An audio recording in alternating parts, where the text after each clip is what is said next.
Welcome back to the Crime Bowl podcast with Bill and Jill, where it's true crime, no bull. Like and subscribe. Shout out to all the bullies and Day One fans. Jill, how are you today? Doing great. Ready to dive into another case. Let's get started and solve some crime. Today we're going deep on a case that shocked the nation, the 2009 Taconic State Parkway crash. You may already know the basics, but we're going to unpack the evidence, the controversies, and the lingering questions that make this tragedy so haunting. It's a case that really forces you to confront the limits of our understanding. Sometimes, even with all the evidence in the world, a clear answer remains elusive. Exactly. So to set the scene for you, it's July 26, 2009, a seemingly ordinary summer day. Families are out enjoying their Sunday on the Taconic State Parkway in New York. But then this horrific crash occurs, claiming 8 lives. A red minivan, driven by Diane Schuler, collided head-on with a Chevrolet Trailblazer. Inside the minivan were Diane's 2 children and 3 nieces. The Trailblazer carried 3 men, Guy Bastardi's father Michael and their friend Daniel Longo. It's almost impossible to grasp the scale of the tragedy. Everyone in the Trailblazer, along with Diane, her daughter, and all 3 of her nieces, died instantly. Only Diane's 5-year-old son Brian survived. And what makes this crash so perplexing from the outset is that Diane Schuler had been driving the wrong way for almost 2 miles before the collision. 2 miles against traffic on a major highway. That detail just sends chills down your spine. I mean, what could possibly explain that? Naturally, the police immediately launched a full investigation, looking at everything from mechanical failure to a possible medical emergency on Diane's part. They were trying to reconstruct her actions leading up to the crash, interviewing witnesses, examining the vehicles, analyzing any available traffic camera footage. It was a massive undertaking. And I imagine that the toxicology report, which analyzes bodily fluids for the presence of substances, was a standard part of that investigation. But in this case, it really threw a wrench into things, didn't it? Yeah, absolutely. The toxicology report revealed that Diane Schuler's blood alcohol content was 0.19%, more than twice the legal limit. Additionally, there was evidence of recent marijuana use. Wow. So we have a mother driving with 5 children in the car while severely intoxicated. That completely changes the narrative, doesn't it?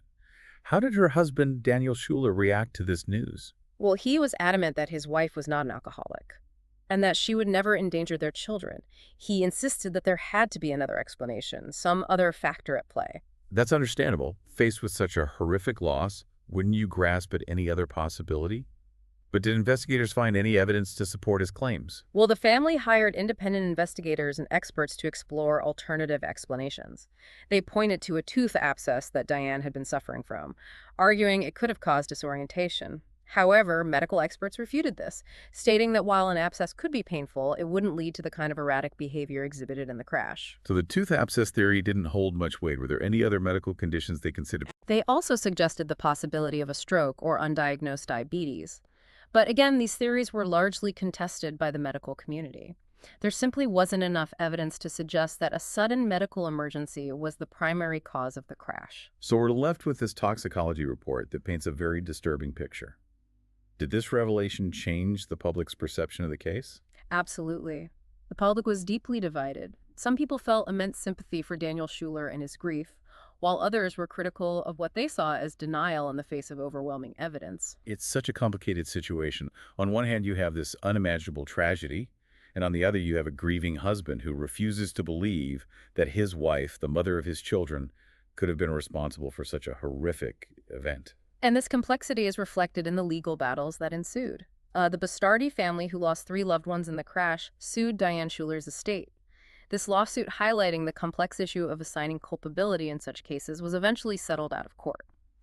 Meanwhile, Daniel Schuler filed a lawsuit against the state of New York. What was the basis for his lawsuit against the state? He alleged that faulty signage on the Taconic State Parkway contributed to the crash. However, his lawsuit was ultimately dismissed. It seems like everyone involved was desperately searching for answers, for some explanation that could make sense of this senseless tragedy. Exactly. But even with all the investigations, the lawsuits, and the media scrutiny, the central question remains, why? Why did Diane Schuler drive the wrong way for 2 miles? What could have possibly led to this fatal decision? It's a question that continues to haunt us. We've examined the toxicology report, the family's attempts to find alternative explanations, and the public's reaction. But is there anything else that might shed light on Diane Schuler's state of mind that day?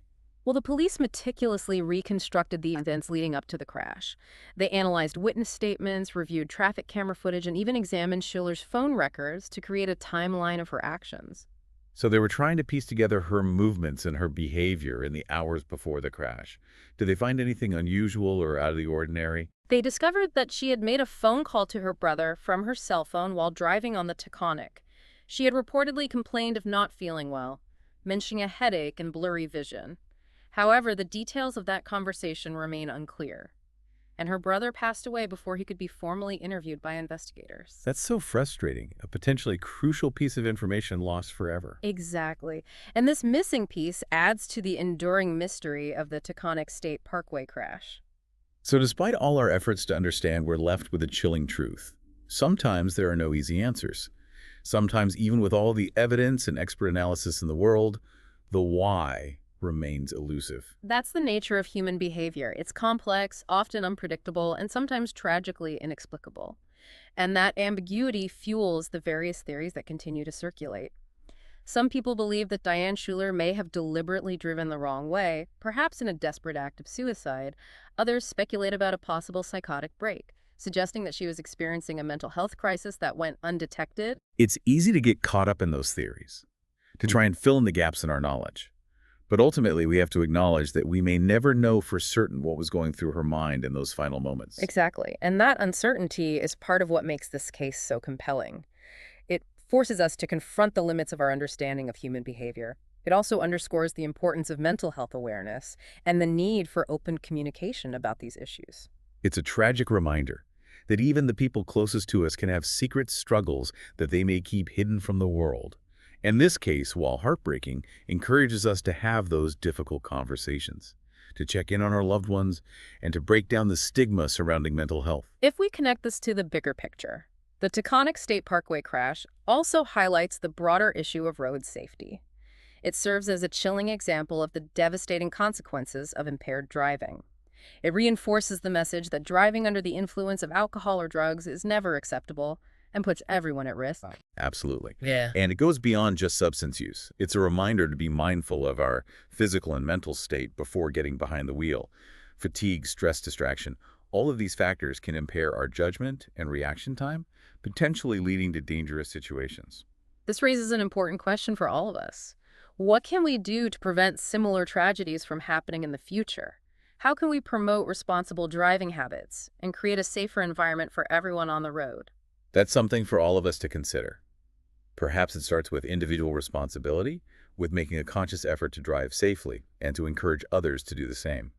But it also involves advocating for better road infrastructure, for stricter enforcement of traffic laws, and for continued research into the causes of accidents and how to prevent them. It's a multifaceted issue that requires a comprehensive approach, but the conversation starts with awareness. By discussing cases like the Taconic State Parkway crash, by understanding the factors that contributed to this tragedy, we can begin to take steps towards creating a safer future for everyone. This has been a heavy one, Yeah. but incredibly insightful. Thank you for sharing your expertise with us today. It's been my pleasure. These cases, while difficult to discuss, offer valuable lessons that we can all learn from. That's all for today's deep dive on the Taconic State Parkway crash. But we'll be back soon with another case that's sure to keep you on the edge of your seat. Until then, stay safe out there. True crime, no bull.